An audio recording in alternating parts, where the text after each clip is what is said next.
most consequential draft in over a decade, and I want to walk through every single selection honestly, what each pick actually brings, why it fits the specific excitement it generates is earned rather than manufactured. Start at the top, because everything else in this draft derives its meaning from what happened at every level of the field, with decision-making cleaning for deficiencies at the position. The Raiders have been cycling through one-year veteran numbness around the position, a defensive mechanism built from years of promises that dissolved into not as a project, not as a potential solution pending evaluation, as the answer when he showed up at the Raider Nation welcome event and talked about working his way up from the bottom, despite arriving as the first overall pick. That specific humility from a player with every reason to feel entitled tells you something real about the character underneath the talent. Kirk Cousins starting this season and providing genuine mentorship from inside the quarterback room, having a veteran who has operated this exact system available as a daily resource rather than throwing a rookie into the fire immediately, is a real developmental advantage that will show up in Mendoza's long-term growth in ways that are hard to quantify, but absolutely real. The future of this franchise arrived this weekend, and the arrival feels genuinely different from anything this organization has experienced in a very long time. Round 2, Trident Stokes, safety out of Arizona. I'll be straight with you. When the name came across, my initial reaction carried some uncertainty because he wasn't among the loudest names in the pre-draft conversation.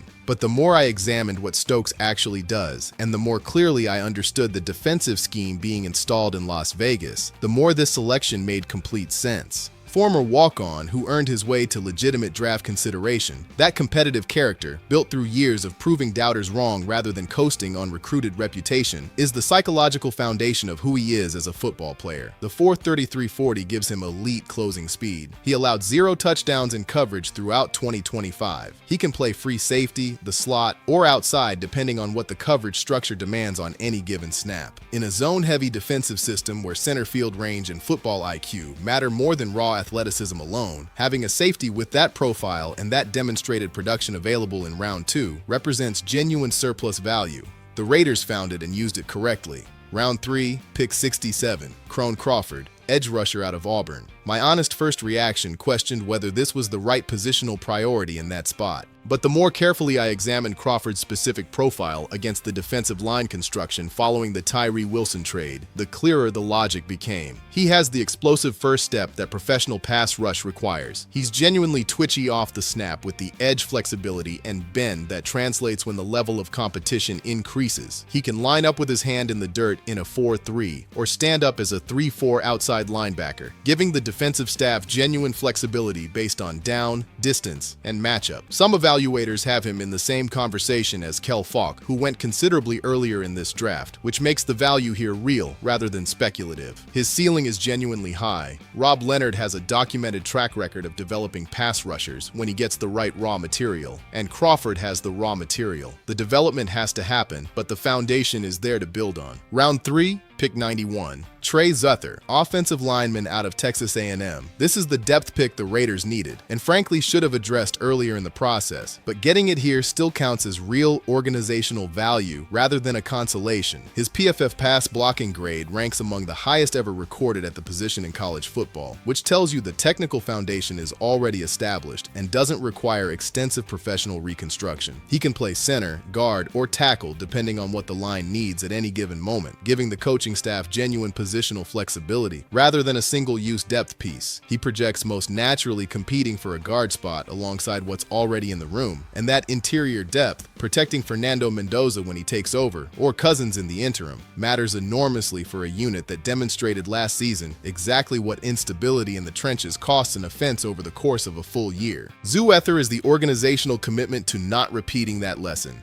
Day 3. Jamin McCoy, cornerback out of Tennessee. I want to be genuinely honest about this pick because the honesty is what gives the evaluation meaning. McCoy was a legitimate top 10 talent before the injury. Not projected top 10 based on optimistic evaluation. Actual top 10 caliber player whose tape made an unambiguous case. His athleticism, his ball skills, his ability to operate in both man and zone coverage at an elite level. In a healthy draft, he goes in round 1 with no serious debate attached to that conversation. He ran a 4.3740 at his pro day. He posted a 38-inch vertical. He is everything you want physically and technically at the position. The question that drove him to day 3 is whether a potential additional surgery affects his career going forward. And I'm not going to minimize that uncertainty because it is real and it is significant, and any honest evaluation has to acknowledge it directly. But acquiring a player with that profile on a day 3 investment is a low-risk, extremely high-reward swing that analytically sound front offices should be willing to take when the opportunity presents itself. If McCoy comes through healthy, and I genuinely believe that is the more likely outcome, the Raiders just got one of the best corners in this entire draft class at a fraction of his actual market value. Those swings define draft classes in retrospect. Round 4, pick 122. Mike Washington, running back out of Arkansas. I was genuinely excited when this name came across because the fit with what Las Vegas already has in Ashton Jeanty is the kind of pairing that keeps defensive coordinators up at night in the best possible way. Washington runs a 4.340. He is a big play threat on every touch, the kind of back whose straight line speed doesn't give defenders angles to cut off once he gets into open space. Jeanty is the thunder in this backfield. Washington is the lightning. And the specific problem that combination creates for opposing defenses is that there is no single adjustment that solves both of them simultaneously. Load the box to stop Jeanty, and Washington runs past the safety into open field. Shade coverage to account for Washington's speed, and Jeanty runs through the space that creates between the tackles. Both backs make the other one harder to stop, and the whole becomes greater than the sum of its parts. For a young quarterback taking over in Fernando Mendoza, Jeanty, Washington, Brock Bowers, a developing receiving core, that offensive core represents something genuinely exciting to grow into. Round 5, pick 150. Dalton Johnson, safety out of Arizona. This pick made immediate sense the moment the Stokes connection became clear. Johnson and Stokes played together at Arizona. Their communication patterns and coverage are already established through years of playing alongside each other in the same defensive system. The tendencies, the rotations, the real-time adjustments in zone coverage, they have already built the shared language that the back end of a defense needs to function under pressure. In a zone defensive scheme where the secondary constantly communicates coverage responsibilities and rotation adjustments in compressed windows, that pre-existing chemistry has concrete functional value that training camps simply cannot manufacture. He led Arizona in tackles in back-to-back seasons. He can play the box, free safety, or outside depending on assignment. He processes his zone responsibilities faster than offenses expect. The secondary is being built with genuine organizational vision behind it, and Johnson and Stokes operating together in that back end is a real and specific picture rather than assembled by necessity depth. Round 5, pick 175. Zeke Massey's, cornerback out of Cal. Just when the Raiders appeared finished addressing the secondary, they went back again, and the production numbers make the reasoning self-evident. He led the nation with 18 pass deflections and 5 interceptions in 2025. That is not a favorable schedule artifact or a scheme illusion. That is a cornerback who finds the football at a consistent rate, who has the ball skills and the playmaking instincts to disrupt passing games in ways that translate across competition levels. He plays both man and zone coverage, has genuine speed to stay with receivers vertically, and contributes on special teams in ways that make day 5 picks immediately useful rather than development-only investments. The frame is thinner than ideal, and he can be a liability against the run in certain alignments. But at this stage of the draft, finding a corner with that production history and that ball-hawking quality represents real value. The secondary that the Raiders are assembling across this draft is starting to look considerably more capable than what existed a year ago. Round 6, pick 195. Malik Benson, wide receiver out of Oregon. The Raiders finally addressed the receiver position, and the fit with Fernando Mendoza's specific arm talent is genuinely interesting to think through.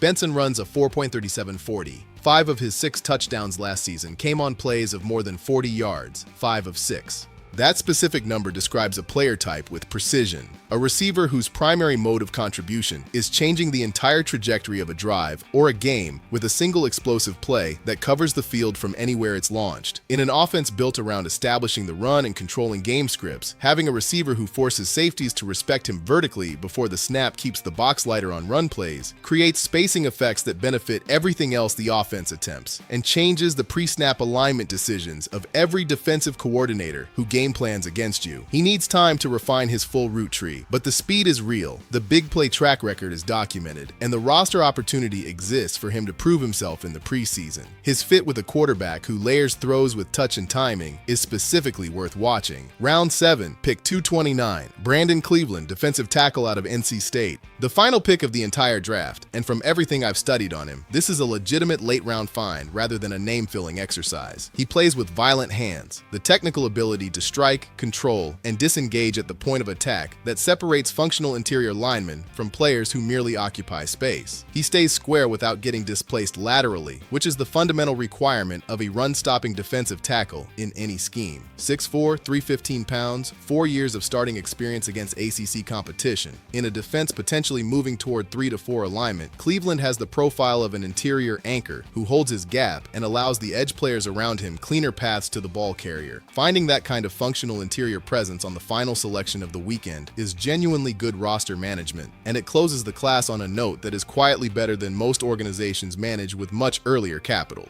When I look at the full class assembled together, the thing that stands out most is how coherent it is as a complete construction. Franchise quarterback finally and definitively in place at pick 1. Secondary rebuilt across multiple selections with players who bring genuine versatility, genuine production history, and genuine pre-existing chemistry with each other. Offensive line depth added for a unit that demonstrated last season what happens when depth isn't there when the roster gets tested. A running back partner for Gianti who creates a completely different category of offensive problem for opposing defenses. A deep threat receiver whose fit with Mendoza's arm is specifically and genuinely exciting. A day 3 cornerback with top 10 talent available at a fraction of his actual market value. A defensive tackle closing the class with legitimate run-stopping credentials and 4 years of starting experience. My grade for this draft class is an A, and I don't believe that is enthusiasm overriding honest evaluation. When you address the quarterback position definitively, and finally, add secondary depth that transforms the unit's projected quality from a liability into a genuine strength, find real value across multiple day 3 selections, and close without a single pick that looks like a genuine mistake in context. That is a draft weekend that changes the direction of a franchise. The Raiders needed this class. They built it. And what comes next is genuinely worth watching for the first time in a long time.